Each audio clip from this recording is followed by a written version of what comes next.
ನಾನು ಈ 2ನೇ ರೌಂಡಲ್ಲಿ ಕಲ್ಯಾಣ ಕರ್ನಾಟಕದ 5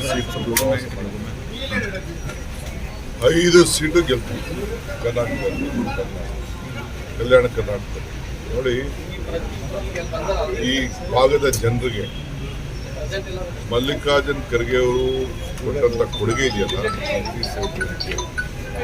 ಅದೆಲ್ಲರೂ ಕೂಡ ಅವ್ರಿಗೆ ಅರಿವಿದೆ. ಇನ್ಯಾರು ಕೂಡ ಬಾಬಾ ಸಾಹೇಬ್ ಅಂಬೇಡ್ಕರ್ ಏನು ಯಾವ ರೀತಿ ನಮ್ಗೆ ಶಕ್ತಿ ಕೊಟ್ಟರು, ಅದೇ ಶಕ್ತಿನ ಈ ಭಾಗದ ಜನರಿಗೆ ಒಂದು ದೊಡ್ಡ ವಿಶೇಷವಾದಂಥ ಒಂದು ಕೊಡುಗೆ ಕೊಟ್ಟಿದ್ದಾರೆ. ಅದನ್ನು ಉಪಕಾರ ಸ್ಮರಣೆ ಹಿಂದೆ ಅವರ ಸೋಲಿಸಿ ನಾವು ಬಹಳ ಪಶ್ಚಾತ್ತಾಪವನ್ನು ಪಟ್ಟಿದ್ದೇವೆ. ಈಗ ನೋಡಿ, ಬಾಬುರಾವ್ ಚಿಂಚೇಶ್ವರ್ ಇರಲಿಲ್ಲ, ದೇವು ನಾಯಕ್ ಇರಲಿಲ್ಲ, ಸೌದಿ ಇರಲಿಲ್ಲ, ಇವರು ನಮ್ಮ ಗುತ್ತೇದಾರ್ ಮಾತೆ ಗುತ್ತೇದಾರ್ ಅವರೆಲ್ಲ ಈಗ ವಾಪಸ್ಸು ಕಾಂಗ್ರೆಸ್ ಪಕ್ಷಕ್ಕೆ ನಾವು ಮಾಡಿದ ತಪ್ಪು ಅಂತ ತಿಳ್ಕೊಂಡು ಈಗ ವಾಪಸ್ ಸೇರ್ಕೊಂಡಿದ್ದಾರೆ. ಇದಲ್ಲದೆ 100 ಜನ ಕಾರ್ಯಕರ್ತರು ಮುಖಂಡರೆಲ್ಲ ಸೇರ್ತಾರೆ. ಇದಲ್ಲದೆ 93% ನಮ್ಮ ಜನರಿಗೆ ಆ ಗ್ಯಾರಂಟಿ ಬಿಜೆಪಿ ಮಾಡಿದಂಥ ಕಾರ್ಯಕರ್ತರು ಹೆಣ್ಮಕ್ಳು ಅವರೆಲ್ಲ ಉಪಯೋಗ ಪಡೆಯಲಿಲ್ಲ. ನಮಗೆ ಬರೀ ಚೌಕ್ ಕೊಟ್ಟರು ಬಿಜೆಪಿಯವರು, ಕಾಂಗ್ರೆಸ್ ಅವರು ಹೊಟ್ಟೆ ತುಂಬ ಮಾಡ್ತಾ ಇದ್ದಾರೆ. ಸಾಲ ಇಲ್ಲ, ನಮಗೆ ದಿನ ಕಷ್ಟನೋ ಸುಖನೋ ಜೀವನನ ಯಾವ ತೊಂದರೆ ಇಲ್ಲ ನಡೆಸ್ತಾ ಇದ್ದೀವಿ. ನಮ್ಮ ಮಕ್ಕಳು ವಿದ್ಯಾಭ್ಯಾಸ ಮಾಡ್ತಾ ಇದ್ದೀವಿ, ಸಂಸಾರ ನಡೆಸ್ತಾ ಇದ್ದೀವಿ ಅನ್ನೋದು ಎಲ್ಲರೂ ಕೂಡ ಮನವರಿಕೆ ಆಗಿದೆ. ಬಹಳ ಉತ್ಸಾಹ ಇದೆ. ಆಮೇಲೆ ನಮ್ಮ MLA ಕ್ಯಾಂಡಿಡೇಟ್ ಕೂಡ ಒಂದು 50,000 ಓಟ್ ಹೇಳ್ತಾರೆ. ಅವರು MLA ಅವರು ಹೇಳ್ಬಿಟ್ಟಿದ್ದಾರೆ, ಮಾಜಿ MLA ಅವರು, ನಾನು ಇರುವುದಿಲ್ಲ 2 ವರ್ಷ ನಾನು ಬರಬೇಡಿ ಅಂತ.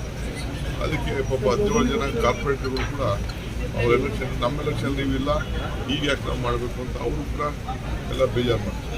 50,000 ಲೀಡರ್ ಗೆಲ್ತಾರೆ ಅನ್ನೋದು ನನಗೆ ವಾತಾವರಣ ಖಂಡಿತ. ಯಾದಗಿರಿ, ಗುಲ್ಬರ್ಗ, ರಾಯಚೂರು ಕಡೆಯಿಂದ ಏನು ಪ್ರವಾಸ ಮಾಡಿದ್ದೀವಿ, ನಿಜವಾಗ್ಲೂ ಭಾಳ ದೊಡ್ಡ ಶಕ್ತಿ ನನಗೆ ಬಂದಿದೆ. 5 ಸೀಟು ಕಲ್ಯಾಣ ಕರ್ನಾಟಕದಲ್ಲಿ ಗೆಲ್ತೀವಿ. ನಾಳೆ ಈಗ ಶಿವಮೊಗ್ಗ ಹೋಗ್ತಾ ಇದ್ದೀವಿ, ಶಿವಮೊಗ್ಗದಿಂದ ಬಾಗಲಕೋಟೆ ಬೇರೆ ಕಡೆ ಎಲ್ಲ ಬರ್ತಾ ಇದ್ದೀವಿ. ಅದಾದ್ಮೇಲೆ ನಾನು ತಿಳಿಸ್ತೀನಿ. ಕೇಂದ್ರದ ಕಡೆ ಬಟ್ ಮಾಡ್ತಾ ಇದ್ದಾರೆ, ನಿಮ್ಮ ಕೈಲಿ ಆಗಲಿ ಅಂದ್ರೆ ಬಿಟ್ಟು ಹೋಗಿ ನಾವು ಅಧಿಕಾರ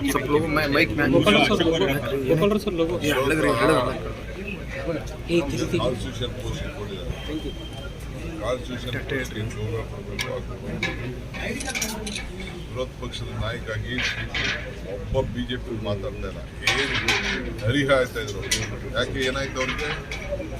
ಈ ಹೆಣ್ಮಕ್ಳು ಹೋಗಿ Ashoka being leader of the opposition ಹೋಗ್ಬೇಕು, ಅವ್ರ ಪಾರ್ಟಿ ಪ್ರೆಸಿಡೆಂಟ್ ಕರ್ಕೊಂಡು ಹೋಗ್ಬೇಕು, ವಿಜಯನ್ ಕರ್ಕೊಂಡು ಹೋಗ್ಬೇಕು, ಶೋಭಕ್ಕೆ ಕರ್ಕೊಂಡು ಹೋಗ್ಬೇಕು, ಆ CT ರವಿ ಕರ್ಕೊಂಡು ಹೋಗ್ಬೇಕು, ಆ ಸುನೀಲ್ ಕರ್ಕೊಂಡು ಹೋಗ್ಬೇಕು. ಅವರೆಲ್ಲ ಅವ್ರ ಪಾರ್ಟಿ ಲೀಡರ್ಗಳು ಯಾರ್ಯಾರು ಇದ್ದಾರೆ, ಸದಾನಗೌಡರು ಎಲ್ಲ ಬೇರೆ ಏನು ಯಾರೇ ಇರಲಿ, ಅವರೆಲ್ಲ ಕರ್ಕೊಂಡು ಹೋಗಿ ಎಲ್ಲರ ಮನೆಯನ್ನು ಹುಡುಕಿ ಎಲ್ಲ ನೋಡ್ಕೊಂಡು ಅವರೆಲ್ಲ ಫೋಟೋಗಳನ್ನ ಅವ್ರಿಗೆಲ್ಲ ಹೋಗಿ ಧೈರ್ಯ ತುಂಬುವಂಥ ಕೆಲಸ ಮಾಡಬೇಕು. ಕುಮಾರಸ್ವಾಮಿ ಮಾಡಲಿ ಅಂತ ಹೇಳ್ತಾ ಇದ್ದೀವಿ. ಬೇರೆಯವರು ಹೋಗ್ಬೇಕು. ನಮಗೆ ಹೆಣ್ಮಕ್ಳ ಬಗ್ಗೆ ಗೌರವ ಇದೆ ಅಂತ ಹೇಳ್ತಾರಲ್ಲ, ಅವರೆಲ್ಲ ಫೋಟೋಗ್ರಾಫ್ಸ್ ಎಲ್ಲ ಅವರ ಕಾರ್ಯಕರ್ತರು ಮತ್ತೊಂದಿರಲ್ಲ, ಅವರೆಲ್ಲ ಹೋಗಿ ಭೇಟಿ ಮಾಡಲಿ. ಯಾಕೆ ಭೇಟಿ ಮಾಡ್ತಾಯಿಲ್ಲ? ಹಾಸನದಿಂದ ಹೋಗುವಾಗ ಯಾಕೆ ಅವಾಗ ಅರೆಸ್ಟ್ ಮಾಡಬೇಕು? ಅದನ್ನ ಹೋಮ್ ಮಿನಿಸ್ಟರ್ ಬರ್ತಾರೆ, ಹೇಳ್ತಾರೆ. ನಾನು BJP ಅವ್ರು ಕೇಳ್ತಾ ಇದ್ದೀನಿ, ಅವ್ರ ಪಾರ್ಟ್ನರ್ ತಾನೆ ಪ್ರೈಮ್ ಮಿನಿಸ್ಟರ್ ಏನಾದ್ರು. ಕುಮಾರಸ್ವಾಮಿ ಹೇಳ್ತಾರೆ ಏನಕ್ಕೆ ಪ್ರೈಮ್ ಮಿನಿಸ್ಟರ್ ಹಾಕಿದ್ರು. ಪ್ರೈಮ್ ಮಿನಿಸ್ಟರ್ ಯಾಕಂದ್ರೆ ಜೊತೆ ಕೈ ಹಿಡ್ಕೊಂಡು ಎತ್ತಿ ಹಿಂಗೆ ಹೇಳಿದ್ಮೇಲೆ ನಾವು ಕೇಳಲೇಬೇಕಲ್ಲ, ಅವ್ರ ಪಾರ್ಟ್ನರ್ ಅಲ್ವಾ. ಆಮೇಲೆ ಅಶೋಕ್ ಹೇಳ್ತಾರೆ ನಿಮ್ಮ ಜೊತೆ ಗೆದ್ದಿದ್ರು. ಹೌದು, ನಮ್ಮ ಜೊತೆ ಗೆದ್ದಿದ್ರು. ಈಗ ಅವ್ರ ಜೊತೆ ಸೇರ್ಕೊಂಡು ಹೋಗ್ರೆ ಸಂಬಂಧ ನಂಟಿಸ್ತಾನ ಇರೋದಕ್ಕೆ, ಪಾರ್ಟ್ನರ್ ಆಗಿರೋದಕ್ಕೆ ನಾವು ಕೇಳ್ತಾ ಇದ್ದೀವಿ. ಬೇರೆಯವ್ರನ್ನ ಯಾಕೆ ರಸ್ತೆಲ್ಲ ಅವ್ರನ್ನೆಲ್ಲ ಕೇಳಕ್ಕಾಯ್ತಾ? ಇನ್ನೊಂದು ಪಾರ್ಟ್ನರ್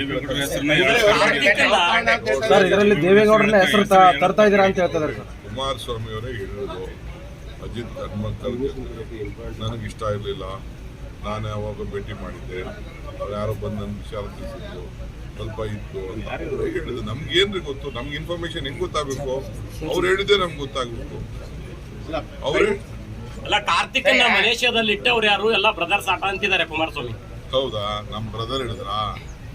ಅಚ್ಚಾ, ನಮ್ಮ ಬ್ರದರ್ ಹೇಳೋದಾದ್ಮೇಲೆ ನಮ್ಮ ಬ್ರದರ್ಗೆಲ್ಲ ಇನ್ಫಾರ್ಮೇಶನ್ ಗೊತ್ತಿರ್ಬೇಕಲ್ಲ. ಅಲ್ಲೇ ಸೆಂಟ್ರಲ್ ಇಂದ ತಗೊಳ್ಳಿ, ಯಾರು ಕಳ್ಸವ್ರೆ, ಯಾರು ಮಾಡವ್ರೆ, ಏನು ಎತ್ತ ಅಂತ. ಪ್ರಜ್ವಲ್ ಕಾರ್ತಿಕನ್ನ ಮಲೇಷ್ಯಾದಲ್ಲಿ ಕಳ್ಸಿದವ್ರು ಯಾರು? ನನಗೆ ತಲೆಕೆಟ್ಟಿದ್ಯಾ? ನನಗೆ ಫೈಟ್ ರೋಡಲ್ಲಿ ಫೈಟ್ ಮಾಡ್ತಿದ್ದೀರ. ಹಿಂದಕ್ಕೆ ಯಾರನ್ನ ಕಳಿಸಿ ಎತ್ತಕ್ಕೆ ಯಾವುದೋ ಒಂದು ತೋಟದಲ್ಲಿ ಮಡಗೋದು ಇನ್ನೊಂದು ಕಡೆ ಮಾಡೋದು ನನಗೇನು ಅವಶ್ಯಕತೆ ಇಲ್ಲ, ಅವ್ರಿಗೆ ಅವಶ್ಯಕತೆ ಇದೆ. ಯಾರು ಈಗ ಅವ್ರು ಹುಡುಗ ಹೇಳೋನಲ್ಲ ನಾನು BJP ಅವ್ರು ಕೊಟ್ಟೆ ಅಂತ, ಇನ್ನೊಂದು ಕಡೆ ಅವ್ರು ಯಾರೋ ಅಡ್ವೊಕೇಟ್ ಹೇಳಿದಾರಲ್ಲ ನಾನು ಕುಮಾರಣ್ಣನ ಬಗ್ಗೆ ನನಗೆ ಅಭಿಮಾನ, ಗೌಡ್ರ ಬಗ್ಗೆ ಅಭಿಮಾನ, ನಾನು ಭೇಟಿ ಮಾಡಿದ್ದೆ, ನಾನು ತಿಳಿಸಿದ್ದೆ ಅಂತ ಅವ್ರು ತಾತರು ಕೂಡ ಹೇಳಿದಾರಲ್ಲ. ಅದು ಬಿಡಿ, ಅದು ನೆಕ್ಸ್ಟ್ ಪಾಯಿಂಟ್ ಬರೋಣ. ಅದೆಲ್ಲ ಈಗ ನಾನು ಬಿಡಿ, ಈಗ ಯಾರು ರಿಲೀಸ್ ಮಾಡಿದ್ರು ಬಿಟ್ರು ಅಂತ ಅದು ನೆಕ್ಸ್ಟ್ ಒಂದು ಪ್ರಶ್ನೆ ಮಾಡೋಣ, ಒಂದು ಚರ್ಚೆ ಮಾಡೋಣ. ಅದಕ್ಕೆ ಬೇಡ ಮಾಡಿದ್ರು ಅಂತ ಅದಕ್ಕೆ ನಾನು ಎಲ್ಲ ಸವಾಲಿಗೂ ಅದಕ್ಕೆ ಸಿದ್ಧನಾಗಿದ್ದೀನಿ. DK ಬ್ರದರ್ಸ್ ಚಿಲ್ಲರೆ ಹಣ ತಮ್ಮಸ್ಗಳು 420ಗಳಂತ ಕುಮಾರಸ್ವಾಮಿ ಅವರು ಹೇಳ್ತಾರೆ. ನೀನು ಏನೇನೋ ಹೇಳ್ಬೇಡ.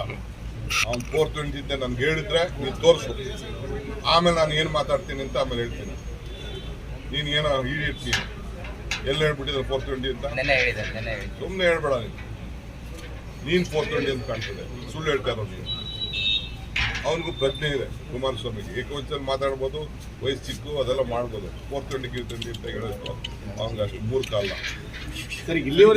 ಮೀಡಿಯಾ ಅವರೆಲ್ಲ ನೀವೆಲ್ಲ ಅನ್ನೆಸೆಸರಿ ಮಿಸ್ಗೈಡ್ ಮಾಡ್ತಾ ಇದ್ದ. ಎಲ್ಲ ಹೇಳ್ಬಿಡ್ತಾನೆ 420 ಅಂತ. SIT ಮುಂದೆ ಎಷ್ಟು ಜನ ಹಾಜರಾಗಿದ್ದಾರೆ ಸರ್? ನಾನು ಗೊತ್ತಿಲ್ಲಪ್ಪ, ಹೋಮ್ ಮಿನಿಸ್ಟರ್ ಬರ್ತಾರೆ ಕೇಳು. ಈ ಥರ ಎಲ್ಲ ಪ್ರೆಸ್ ಅವರೆಲ್ಲ ಮಿಸ್ಗೈಡ್ ಮಾಡಿ ಏನೇನೋ ಸುಳ್ಳುಗಳೆಲ್ಲ ಹೇಳ್ಬಿಟ್ಟು ಎಲ್ಲ ಒಬ್ರಿಗೊಬ್ರು ತಂದಿಕಕ್ಕೆ ಮನಹಾಳು ಮಾಡೋ ಕೆಲಸಕ್ಕೆ ನೀವು ಹೋಗ್ಬೇಡ.